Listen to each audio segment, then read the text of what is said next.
Hi hello బాగున్నారా? ఈరోజు నేను ప్రత్యేకంగా చేశానన్నమాట వంట. ఏంటంటే రాచిప్పలు చేశాను. సమ్మర్ వచ్చేసింది కదా, ఇప్పుడు మనం రాచిప్ప కానీ లేక క్లే పాట్లో కానీ చేసుకుంటే చాలా బాగుంటుంది కదా అని మళ్ళీ అవి బయటకు తీసి మంచిగా వాష్ చేసి ఉంచాను నిన్న. ఈరోజు దాంట్లో వంట చేస్తున్నాను అనమాట. ఒక దాంట్లో సొరకాయ బజ్జీ, ఒక దాంట్లో చారు, పప్పు చారు చేస్తున్నాను. సొరకాయ ఒక కాయంతా ఫుల్ తరిగేసాను అన్నమాట. ఒక ఉల్లిపాయ, ఒక పచ్చిమిర్చి తరిగి పెట్టాను. తర్వాత కొంచెం పప్పు ఉడికిచ్చాను. చారులోకి టమాటాలు, ఒక 3 చిన్న టమాటాలు తరిగి ఉంచాను అన్నమాట. చింతపండు గుజ్జు. ఇప్పుడు ఎలా చేయాలో చూద్దాం. రాచిప్ప ఫస్ట్ పెట్టానన్నమాట. ఇది పోపు వేసుకొనైనా డైరెక్ట్ ఇలాగే వాడుకోవచ్చు, లేదా వాటర్ వేసి వాడచ్చు. అలా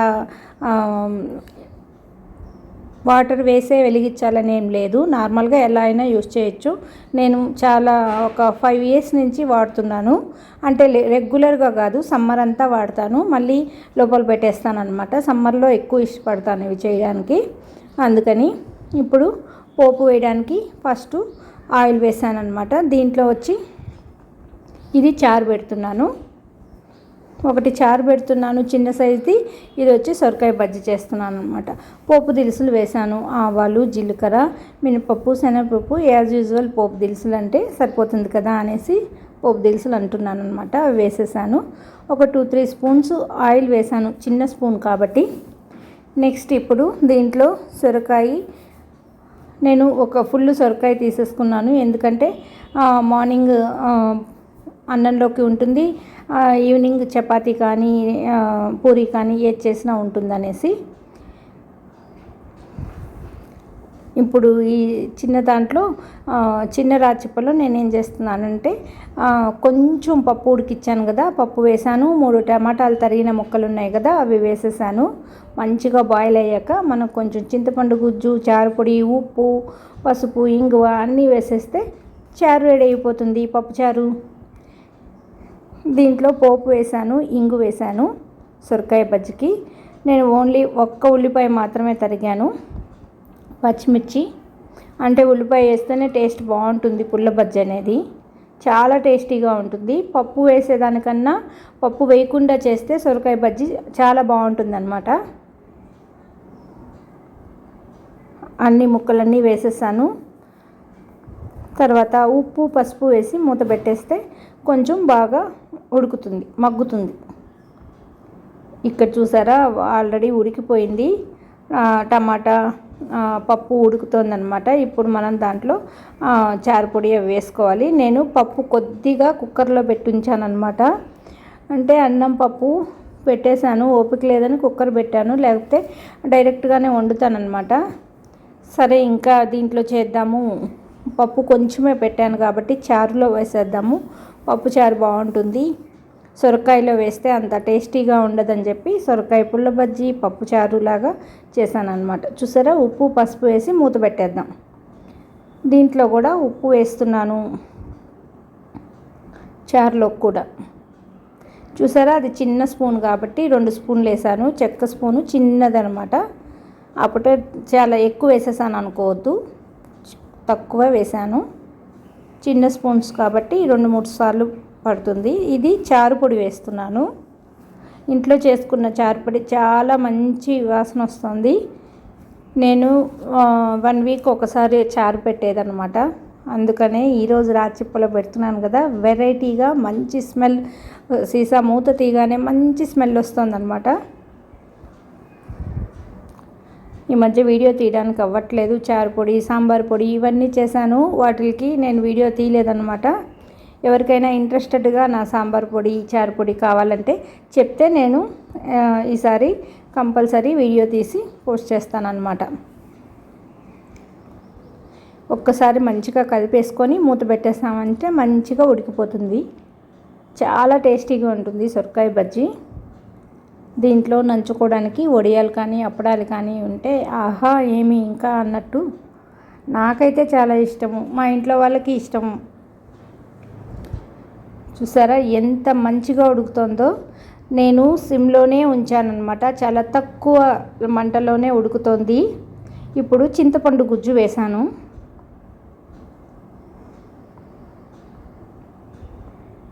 చారు అంటే కొంచెం చింతపండు వేసుకోవాలి కదా. నేను చింతపండు గుజ్జు తీసి ఇప్పుడు కొంచెం చారులోను కొంచెం సొరకాయలోను పక్కన ఉంచాను అనమాట. ఇవి కాడలు ప్రత్యేకంగా ఎత్తిపెట్టా. కొత్తిమీర కాడలు చాలా ఫ్రెష్గా ఎంత బాగున్నాయో చూసారా. 1 వీక్ నుంచి కాడలన్నీ నేను సాంబార్లో, చారులో ఇట్లాంటి వాటికి వేయడానికని పక్కన ఉంచాను అనమాట. ఎంత మంచి స్మెల్ వస్తుందంటే చారు అంత మంచి స్మెల్. నేను ఒక చేత్తో వీడియో తీసుకుంటున్నాను కాబట్టి చూసారా నేను ఎలా వేసానో, కట్ చేసి అలా వేసాను అన్నమాట. అవి చూస్తే పుల్లల్లాగా ఉన్నాయి కదా, మంచిగా కుక్ అయిపోయాయి. కొత్తిమీర లేతగా ఉంటాయి కదా కాడలు, బాగా కుక్ అయిపోయాయి అన్నమాట. స్మెల్ బాగా పట్టేస్తుంది. ఇప్పుడు మనకి ఎన్ని వాటర్ కావాలో అన్ని పోసుకోవచ్చు. పప్పు, టమాటా, కొంచెం చింతపండు నీళ్ళు, చారు పొడి, ఉప్పు, పసుపు, ఇంగువ. ఇప్పుడు సరిపడా వాటర్ పోసేసుకుంటే మంచిగా బాయిల్ అవనిచ్చి ఆ తర్వాత పోపు వేసుకుంటే సూపర్గా ఉంటుంది. పోపు లేకపోయినా కూడా చాలా బాగుంటుంది అనమాట. అంత బాగుంటుంది పప్పుచారు. ఆల్మోస్ట్ అది ఉడికిపోయింది. ఇప్పుడు సొరకాయ పరిస్థితి చూద్దాం. ఇదేమో కొంచెం బాయిల్ అవుతూ ఉంది. ఇప్పుడు మళ్ళీ కలిపేసుకొని దీంట్లో కూడా మనం ఉప్పు వేసాము, పసుపు వేసాము. ఏమీ ఎక్కువ అవసరం ఉండవు అన్నమాట. చూసారా ఎలా ఉడుకుతుందో. 15 నిమిషాల్లో అయిపోయిందనమాట. ఇవి ఒక్కసారి వేడెక్కితే చాలు, వేడిగా అనిపిస్తుంది. మనం హై లెవెల్లో పెట్టక్కర్లేదనమాట. గ్యాస్ మంట తగ్గించుకొని చేసుకోవచ్చు. దీంట్లో కూడా నేను చింతపండు గుజ్జు వేసేసాను.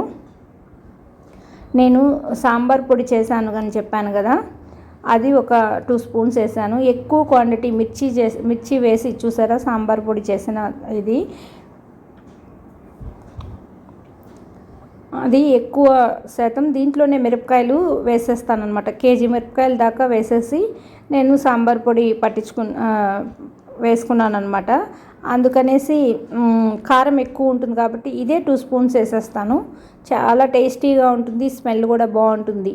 దేంట్లోకైనా ఇదే వేస్తాను అనమాట. కర్రీ అయినా సరే, గుత్తి వంకాయ కర్రీ అయినా, నెక్స్ట్ ఇట్లా సొరకాయ పుల్ల బజ్జీల్లో, పచ్చి పులుసులో అన్నిట్లో వేరే కారం ఎక్కువ వాడను అనమాట. అది రెడ్గా అయిపోతుంది కదా, నాకు నచ్చదు. ఇట్లా ఉంటేనే ఇష్టము. కారానికి కారం వస్తుంది, ఎందుకంటే మిర్చి కారం ఎక్కువ వేసాం కదా, ఎండుమిర్చీలు, అందుకని బాగుంటుంది, స్మెల్ ఉంటుంది.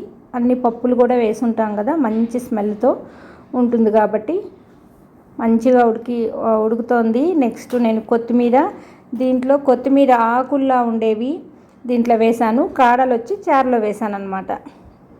ఎందుకంటే ఇది కొంచెం ముద్దగా ఉండే కర్రీ కదా, తినేటప్పుడు డిస్టర్బ్ అవ్వకూడదని.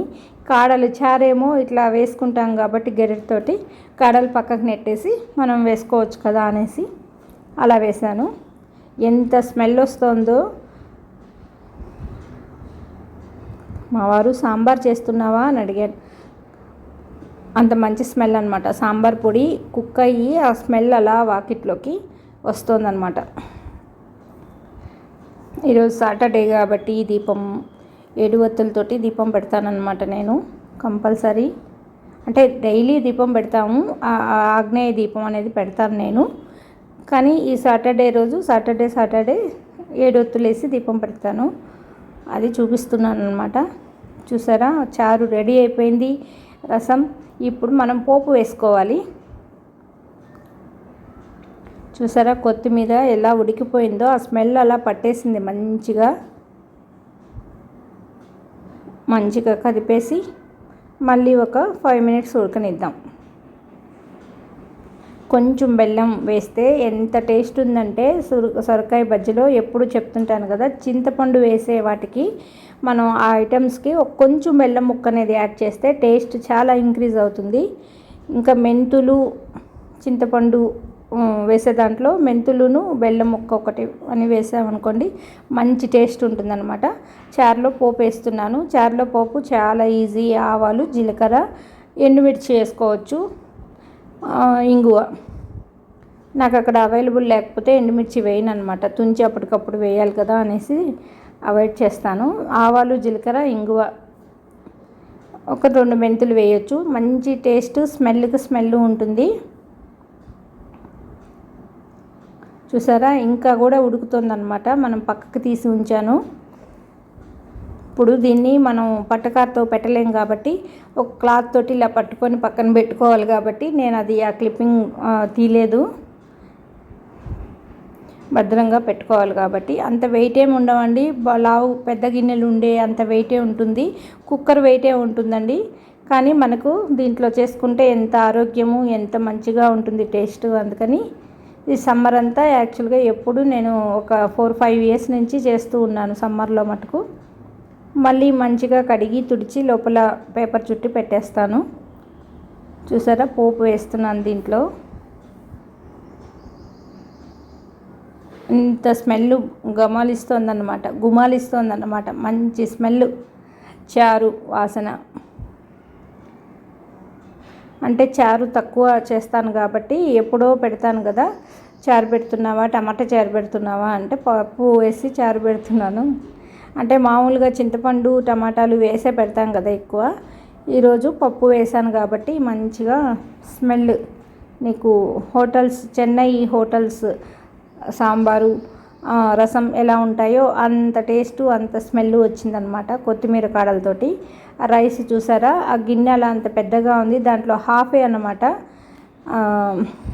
ఇది మనకు రైస్ కుక్కర్లో బౌల్ ఉంటుంది కదా, ఆ బౌల్తో మాత్రమే అన్నం పెట్టాను, అది కూడా మిగిలిపోతుంది. ఇప్పుడు సొరకాయ బుజ్జి కూడా ఆల్మోస్ట్ రెడీ అయిపోయింది. ఈరోజు మా ఇంట్లో సొరకాయ బజ్జీ, నెక్స్ట్ రసం.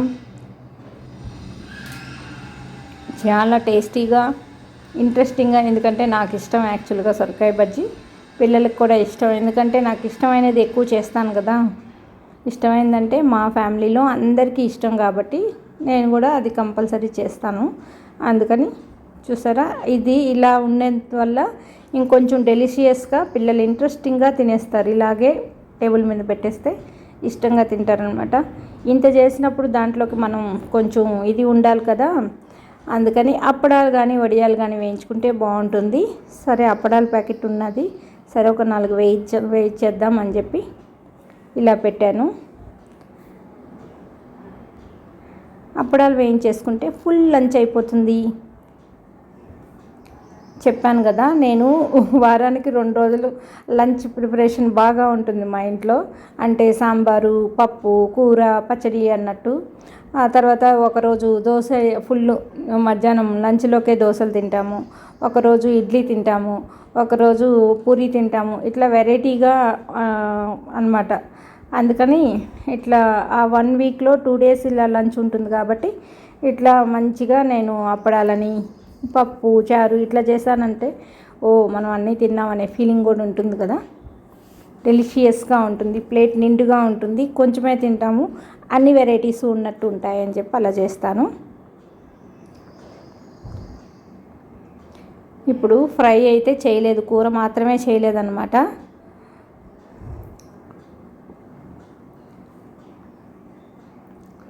ఎందుకంటే నేను బీరకాయ తొక్కు పచ్చడి చేశాను కదా, అది ఉంది, నిన్న చేశాను కాబట్టి ఆ పచ్చడి వేసేసుకోవచ్చు అని చెప్పేసి.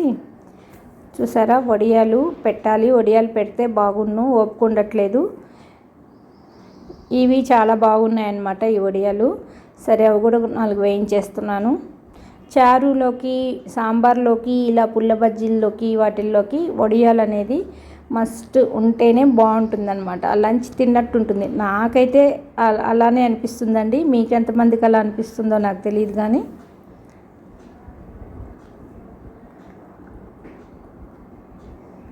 అయిపోయింది, వడియాలు కూడా వేయించేసుకున్నాం. ఇప్పుడు మనం టేబుల్ దగ్గరికి వెళ్ళిపోదాం. ప్లేట్లలో సర్వ్ చేసేసుకొని ఇంకా తినేయడమే, మరి ఆకలేసేస్తుంది. 1:30 అయిపోతుంది. యాక్చువల్గా నేను మార్నింగ్ ఇది డైటింగ్ చేస్తున్నాం మేము. మార్నింగ్ వచ్చి మొన్న చూపించాను కదా, డ్రై నట్స్ షేక్ అది చేసుకుంటున్నాము జ్యూసర్లో. అది ఒకసారి నైట్ అన్నీ నానబెట్టేసి, గుమ్మడి గింజలు, బాదం పప్పు, ఖర్జూరము అన్నీ నానబెట్టేసి, పప్పులన్నీ, సియా సీడ్స్ అలాంటివన్నీ నానబెట్టేసి మార్నింగ్ అది ఒకసారి బాగా మిక్సీ చేసేసుకొని మేము 3 తాగేస్తున్నాం అనమాట. 1:30కి లంచ్ తినేస్తున్నాం. నైట్ 7:30 లోపలే ఫుడ్ తినేస్తున్నాను అనమాట, డిన్నరు. ఇప్పుడు చూసారా మా వారి కంచంలో పెట్టేస్తున్నాను బీరకాయ పచ్చడి, నెక్స్ట్ అప్పడం వడియం. అది వేయగానే ఎంత కలర్ వచ్చేసింది కదా ప్లేట్కి. సొరకాయ బజ్జీ, నెక్స్ట్ చారు, అది కూడా నేను కప్పుల్లో పెట్టేసి పెడుతున్నాను అనమాట. ఎందుకంటే మనం మగవాళ్ళకి పెట్టేటప్పుడు వాళ్ళు అవపోసనం పెడతారు కాబట్టి కంచంలో పెట్టేటప్పుడు ఎన్ని ఉన్నాయి అన్ని సదకాలు వేసేసి అన్నం పెట్టిన తర్వాతే అన్నము నీళ్లు పెట్టిన తర్వాతే వాళ్ళు కూర్చోవాలి. అందుకని మధ్యలో వేరే అంటూ వేయకూడదని అంటారు. అన్నం వేసుకోవచ్చు, అది ముందే అన్నీ పెట్టేసి పెట్టాలన్నమాట. అందుకని ఆయన ఎంత ఆ మాత్రం తింటారు అంతేను. అందుకని అన్నీ పెట్టేశాను. ఫస్టే వడ్డించేయాలన్నమాట మనం ఏం చేసామో సాధకాలన్నీ. అది ఈ రెసిపీస్ మీకు నచ్చినట్లయితే లైక్ చేయండి, షేర్ చేయండి, సబ్స్క్రైబ్ చేయండి. థ్యాంక్ యూ అండి. బాయ్ అండి. నేను చాలా వీడియోస్ చేశాను కదా, అవన్నీ చూడండి. ఏది నచ్చినా సబ్స్క్రైబ్ చేసుకోండి, లైక్ చేయడం మాత్రం మర్చిపోకండి. ఎంతో టేస్టీగా సాంప్రదాయ వంటలన్నీ చేసి చూపిస్తాను. ఇంకేమైనా వెరైటీగా మీకు కావాలంటే వంటలు అడగండి, నాకు తెలిస్తే నేను చేస్తాను. ఓకే అండి, బాయ్ అండి.